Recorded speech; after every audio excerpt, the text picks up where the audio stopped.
Everyone welcome to Easy Pharma. तो guys आज हम स्टार्ट कर रहे हैं आपका एक न्यू सब्जेक्ट जो रहेगा डी फार्मा फर्स्ट ईयर का अकॉर्डिंग टू न्यू सिलेबस, जिसका नाम यहाँ पे रहेगा सोशल फार्मेसी। तो देखिए सोशल फार्मेसी जो है एक ऐसा सब्जेक्ट है जो ज़्यादा हार्ड आपके लिए नहीं रहने वाला है। यानी एक तरह से आप ऐसे समझिए, जो बंदे थ्योरी थोड़ा कम पढ़ते हैं, थोड़े बोर होते हैं, तो उनके लिए थोड़ा सा हार्ड बन सकता है, क्योंकि पूरा ही सब्जेक्ट जो है आपका ये थ्योरेटिकल है और यकीन मानिए खूब ज़्यादा थ्योरी इसमें आपको मिलने वाली है। फिर भी हम कोशिश करेंगे जो आपकी थ्योरी है उसको आपको लिमिटेड देने की, यानी सिर्फ इतनी ही थ्योरी हम आपको देंगे जिससे आप उसको अच्छे से समझ भी सके, एग्जाम में आप उसको इजीली लिख भी सके और पूरे ही मार्क्स आपको वहाँ पे मिल जाएं। ऐसा नहीं है एक्स्ट्रा थ्योरी हम इसमें आपकी भर देंगे जिसमें पढ़ते पढ़ते आप भी बोर हो जाएं, एग्जाम टाइम में आपको हाथ भी वहाँ पे याद ना आए। देखिए थ्योरी जो होती है इसको आप हमारे नोट्स से पढ़ ले तो बहुत अच्छा है, लेकिन आप नहीं भी पढ़ेंगे तो लेक्चर आपको A to Z पूरे देखने हैं, जिससे कि आप लेक्चर देख के उसको अपने माइंड में सेट कर सकें, आप उसको समझ सकें। एग्जाम में आप चाहें तो इसको अपनी लैंग्वेज में भी बना के लिख सकते हैं। जो हिंदी प्लस इंग्लिश में बच्चे नोट्स बनाना चाहते हैं हाथ हाथ बनाते हुए चले या वो समझ के इसको लिख लें।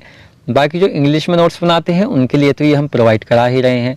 हम कोशिश करेंगे जो हमारा दूसरा चैनल है उस पर जल्दी ही हम आपकी सोशल फार्मेसी स्टार्ट करने की और साथ ही में वहाँ पर हम आपको हिंदी प्लस इंग्लिश में अवेलेबल कराएंगे। चलिए यहाँ पे स्टार्ट कर लेते हैं हम अपनी सोशल फार्मेसी।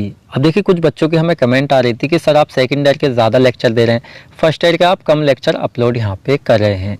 तो बच्चों आपको बता दूं आपका सिलेबस सेकंड ईयर से बहुत ही ज़्यादा पहले से अपलोड पड़ा हुआ है। जैसे आपके कुछ सब्जेक्ट हैं, आपकी क्या है फार्माकोग्नोसी है, तो उसकी जगह 4th यूनिट आपकी बची हुई है, बाकी ऑलमोस्ट पूरा सब्जेक्ट आपका कंप्लीट पड़ा हुआ है। आप प्ले लिस्ट में जाके देख लें, उसके नोट्स आप टेलीग्राम से ले लें। और आपका फार्मास्यूटिक्स है उसकी स्टार्टिंग की क्या है कि फर्स्ट यूनिट वैसे हमने काफ़ी इसको करा भी दिया है और आपकी 2 यूनिट्स और उसमें बच रही है, बाकी आगे का वो भी आपका कंप्लीट सिलेबस पड़ा हुआ है, प्लेलिस्ट आप उसकी चेक कर लें। केमिस्ट्री में स्टार्टिंग हमने उसकी कर दी है, बाकी स्टार्टिंग की 3-4 यूनिट हम कराएंगे। 5th यूनिट से आगे का उसका भी सारा सिलेबस आपका अपलोडेड है। तो आपके 2 ही सब्जेक्ट यहाँ पे बचते हैं जो हमें कंप्लीट यहाँ पे करने हैं, जैसे HAP आपका ह्यूमन एनाटॉमी एंड फिजियोलॉजी, साथ में ये आपका सोशल फार्मेसी। तो देखिए सेकंड ईयर और फर्स्ट ईयर दोनों क्लासेस हम चलाते रहेंगे और हम कोशिश करेंगे जल्दी ही आपकी HAP और सोशल फार्मेसी, बाकी जो स्टार्टिंग की यूनिट्स रह रही हैं यहाँ पे केमिस्ट्री और सूटिक्स की, उनको भी जल्दी ही यहाँ पे कवर करने की। तो देखिए सिलेबस आपका देखा जाए तो सेकंड ईयर से ज़्यादा आपका पहले से अपलोड पड़ा हुआ है, स्टार्टिंग का नहीं है, जिसको हम कंटिन्यू रख रहे हैं जल्दी हम यहाँ प्रोवाइड आपको करा देंगे। तो चलिए यहाँ पे स्टडी कर लेते हैं सोशल फार्मेसी की यूनिट फर्स्ट हमारी क्या है। तो आज की जो आपकी वीडियो रहने वाली है आपकी एक तरह से इंट्रोडक्शन वीडियो रहेगी। अगर आपने किसी भी सब्जेक्ट का इंट्रोडक्शन अच्छे से स्टडी कर लिया तो पूरा ही सब्जेक्ट आपको पढ़ने में कोई भी दिक्कत वहाँ पे नहीं आती है। जैसे कि यूनिट फर्स्ट का लेक्चर फर्स्ट आज हम यहाँ पे देखने वाले हैं, जिसमें हम जानेंगे जो हमारी डेफिनेशन है और जो हमारे स्कोप है यहाँ पे सोशल फार्मेसी के, जो मोस्टली इंपॉर्टेंट है, आपसे एग्जाम में डायरेक्टली पूछे जा सकते हैं। तो दोनों ही चीज़ें इंपॉर्टेंट है, इसलिए आप वीडियो लेक्चर को पूरा देखें। इसमें आप पहले जान ले सोशल फार्मेसी में आपको स्टडी क्या करना है। तो देखिए सोशल आपको नाम से पता चल होगा सोशल फार्मेसी। अगर आप सोशल फार्मेसी को 2 जगह डिवाइड करें तो सोशल का मीन सीधा होता है सामुदायिक, यानी आपकी जो सोसाइटी है। साथ ही में फार्मेसी मीन्स जो हमारी फार्मेसी होती है जो फार्मासिस्ट के थ्रू यहाँ पे चलाई जाती है। अब हमारे कम्युनिटी फार्मासिस्ट हो सकते हैं, रिटेल मेडिकल स्टोर वाले हो सकते हैं, हॉस्पिटल फार्मासिस्ट होते हैं, गवर्नमेंट फार्मासिस्ट, एक तरह से सारे ही फार्मासिस्ट फार्मेसी के अंडर में आ जाएंगे। वो क्या कर देंगे आपको फार्मास्यूटिकल केयर प्रोवाइड कराते हैं, किसको, सोसाइटी के लोगों को। सीधा सीधा सोसाइटी की फार्मेसी, सोशल फार्मेसी। अब आपको समझ में आ गया। अब क्या है सब्जेक्ट आपका हार्ड इसलिए नहीं है, इसमें लोट फेर के सारा सोसाइटी के ऊपर ही हमें स्टडी करने को मिलता है। मसला क्या होता है जो फार्मेसी आपकी वो सोसाइटी में लागू हो जाएगी, यानी कैसे फार्मेसी का यूज़ करके सोसाइटी के लोगों को हेल्दी रखा जाए, उसके हेल्थ को प्रमोशन किया जाए, बीमारियों से बचाया जाए, कैसे उनको कंट्रोल में एक तरह से रखा जाए। तो यही सारी चीज़ें इसके अंदर हम स्टडी करने वाले हैं। तो आई थिंक आपको इंट्रोडक्शन अच्छे से थोड़ा समझ आया होगा। अब हम चलिए इसकी फर्स्ट यहाँ पे डेफिनेशंस देख लेते हैं कि जैसे आपके और सब्जेक्ट है उसमें बिल्कुल एक एक पॉइंट आपको क्लियर करते हुए चलते हैं, जिससे बहुत ही डीपली आपको समझाएं। इसमें अगर हम इतना क्लीन करने लगे तो यकीन मानिए एक आपका 2 मिनट का वीडियो लेक्चर 10 मिनट का हो जाएगा। तो यहाँ पे थोड़ा मतलब देखिए एक्सप्लेन हम सारा करेंगे, लेकिन बिल्कुल पॉइंट टू पॉइंट जो है वो थोड़ा यहाँ पे कम रहेगा। तो चलिए इसको देख लेते हैं। The discipline that deals with the medicines roles by considering the social, scientific and domestic perceptions is term as social pharmacy. तो हमारी जो सोशल फार्मेसी एक तरह से कह सकते हैं हमारा क्या है, ये एक डिसिप्लिन है जो एक तरह से क्या करता है, डील्स करता है मेडिसिन के साथ में, मेडिसिन के साथ में डील कर रहा है, क्योंकि इसको रोल एक तरह से निभाया जाता है फार्मासिस्ट के थ्रू। जो सोसाइटी के हेल्थ है उसकी जो एक तरह से मदद की जा रही है, प्रमोट की जा रही है, वो मेडिसिन के थ्रू की जा रही है और किसके यहाँ पे, फार्मासिस्ट के through. By considering the social science, जो एक तरह से कंसिडर है सोशल साइंस है हमारा, एंड ह्यूमनिस्टिक परसेप्शन, साथ ही में टर्म एंड सोशल फार्मेसी, जिसको एक तरह से यहाँ पे हम सोशल फार्मेसी कहते हैं। सीधा सीधा आप समझिए सोशल फार्मेसी हमारी एक साइंस की ऐसी ब्रांच होती है जो एक तरह से क्या करती है, जो साइंस होता है सोशल साइंस वगैरह उसके साथ में यहाँ पे डील्स करती है और सोसाइटी के लोगों की जो हेल्थ वगैरह है उसको प्रमोट करने का वर्क यहाँ पे इसके अंदर किया जाता है। नेक्स्ट हम देख लेते हैं इट इंक्लूड हेल्थ फिजियोलॉजी। तो देखिए क्या करती है, इंक्लूड करती है। जी हमने पहले भी आपको बताया था जो हमारी ह्यूमन एनाटॉमी में फिजियोलॉजी है उसमें हमने बहुत ही अच्छी तरीके से एक्सप्लेन किया था। And all the social factors influencing the use of medicines, वो साथ ही में वो सारे सोशल फैक्टर्स जो एक तरह से ऐसे समझिए कोई फार्मासिस्ट है वो सोसाइटी में आया तो उसने जो हमारी दवाएं हैं उनकी डायरेक्शन हमें बताई, हमें कैसे दवाओं को यूज़ करना चाहिए जिससे इसके साइड इफ़ेक्ट कम हो, कितनी डोज में हमें लेना चाहिए, साथ ही में किस तरीके से हमें उसको लेना चाहिए। तो ये सारी डायरेक्शन एक तरह से इन्फॉर्मेशन अगर फार्मासिस्ट सोसाइटी के लोगों को देता है तो वो एक तरह से प्रमोट होंगे, अच्छे से दवाई का यूज़ करेंगे, हेल्थ में उनकी इंप्रूवमेंट आएगा। तो इस तरह की चीज़ें हमारी यहाँ पे रिलेटेड होती है, जो फैक्टर होते हैं हमारे मेडिसिन्स के, तो इन सभी को यहाँ पे क्लियर। जैसे कि इसमें चलिए एग्जाम्पल हम देख लेते हैं, मेडिसिन रिलेटेड बिलीव्स, यानी मेडिसिन से रिलेटेड जो क्या है एक तरह से विश्वास है लोगों का कि हाँ भाई ये दवाइयाँ हमारी बीमारी में काम आती हैं। रेगुलेशंस उसकी क्या है, पॉलिसीज नीतियाँ क्या है, मेडिसिन इंफॉर्मेशन क्या है, इथिक्स नैतिकता एंड बिहेवियर। तो देखिए सोशल फार्मेसी के अंदर क्या है, सीधा सीधा जो सोसाइटी के लोगों का बिहेवियर है एक तरह से, तो उस पे ऊपर ही पूरा डिपेंड करता है। यानी सोसाइटी के लोगों का बिहेवियर अगर अच्छा है तो एक तरह से उसको जो हेल्थ की प्रमोशंस वगैरह है उसको प्रमोट करने में बहुत ही अच्छी बात है। एक तरह से फार्मासिस्ट वहाँ पे उनको अच्छी इन्फॉर्मेशन दे सकता है, सारी बातें यहाँ पे अपना सकता है। यानी जो मेडिसिन से रिलेटेड पॉलिसीज़ हैं, साथ ही में उसके ऊपर बिलीफ्स है, उसकी इन्फॉर्मेशन है, क्या उसकी नैतिकता इथिकता, सीधा सीधा इसी तरह के रिलेटेड जो इश्यूज़ होते हैं जो फार्मासिस्ट के थ्रू एक तरह से मतलब क्लियर किए जाते हैं सोसाइटी के अंदर, सोसाइटी के लोगों के लिए। साथ ही में नेक्स्ट पॉइंट हम देख लेते हैं, social pharmacy is dependent on the theories of social and behavioural science.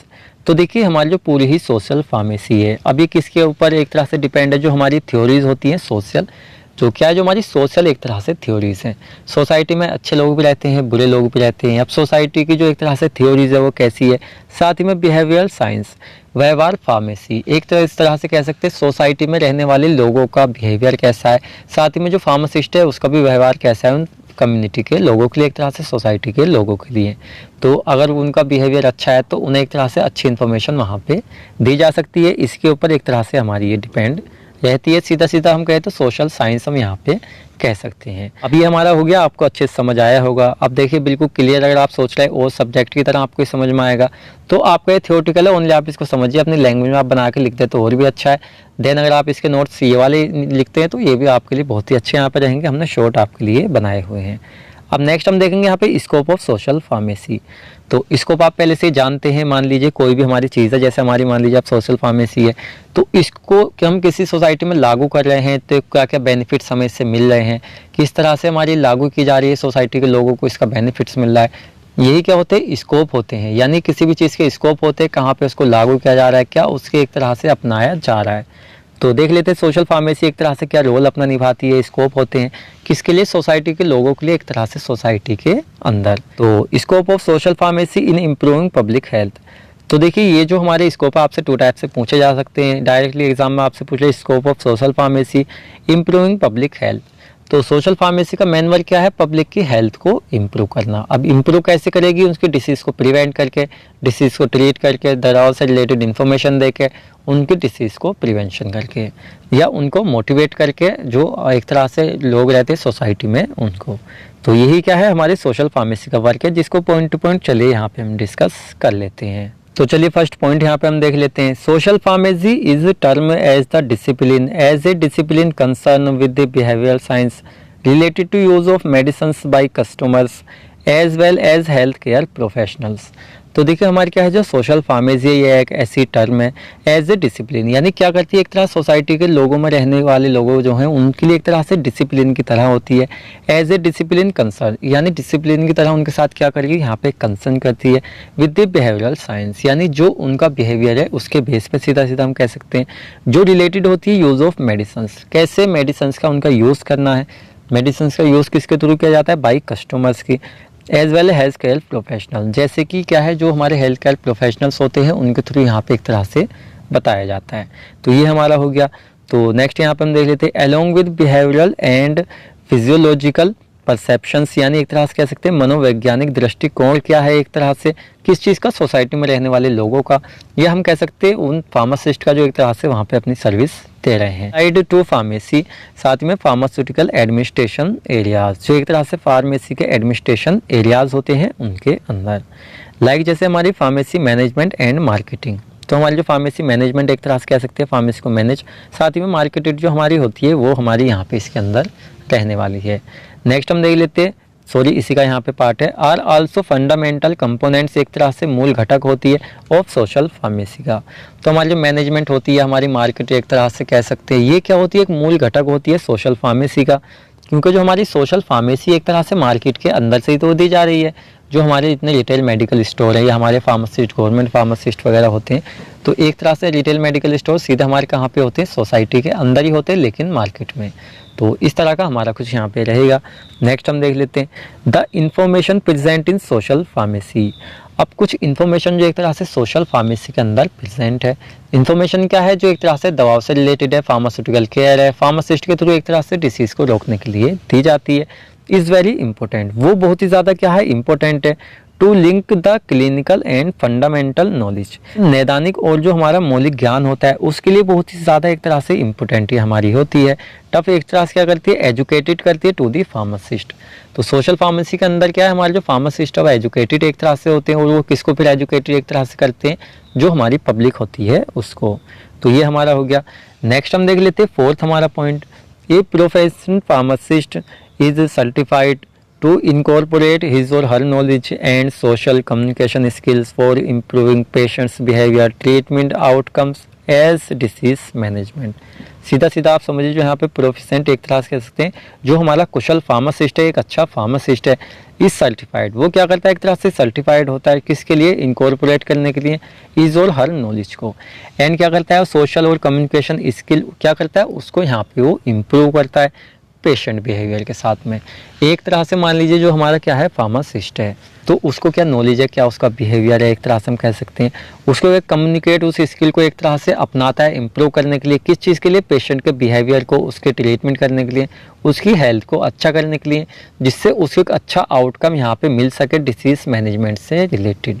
जैसे कि यहाँ पे आप समझेंगे जो हमारे स्कोप हैं, एक जो हमारा फार्मासिस्ट है वो क्या है, सोसाइटी के अंदर है। अब यहाँ पे यूज़ हम कर रहे हैं सोशल फार्मेसी को, तो उसका क्या क्या वर्क है सोसाइटी में, जैसे पेशेंट की केयर करना, पेशेंट की केयर करेगा, एक तरह से उसकी ड्यूटीज़ भी है और रेस्पॉन्सिबिलिटीज़ भी है। नई नई दवाइयों की रिसर्च करना, जिससे कि क्या है जो सोसाइटी के लोग हैं, न्यू बीमारियाँ वगैरह आती हैं उसमें अच्छी तरीके से उनको यूज़ कर सके, इफेक्टिव हो सके। प्रोवाइड नॉलेज, जो एक तरह से दवाओं से रिलेटेड नॉलेज है, साइड इफेक्ट वगैरह, उसके यूज़, डायरेक्शन, डोज, उसकी इन्फॉर्मेशन एक तरह से क्या कर सके, नॉलेज प्रोवाइड करा सके सोसाइटी के लोगों को। साथ ही में जो डिसीज़ वगैरह उसका ट्रीटमेंट कर सके, और हेल्थ से रिलेटेड टिप्स इन्फॉर्मेशन उनको वहाँ पे दे सके। तो देखिए ये क्या थे हमारे यहाँ पे स्कोप थे किस चीज़ के, सोशल फार्मेसी के। तो आज का जो यहाँ पे टॉपिक है आपका सिर्फ इतना ही रहने वाला है। आगे हम यहाँ पे टॉपिक डिस्कस करेंगे सोशल फार्मेसी एज डिसिप्लिन। तो देखिए इसमें ही हम इसको यहाँ पे डिस्कस कर लेते हैं, लेकिन टॉपिक आपका ये अधूरा है। तो ये किसी भी टॉपिक को हम जब डिस्कस करते हैं तो पूरा ही करते हैं, आधा अगर करते हैं तो आधा दूसरी वीडियो में आपको समझ में नहीं आएगा। तो आपके स्कोप यहाँ पे कंप्लीट हो जाते हैं।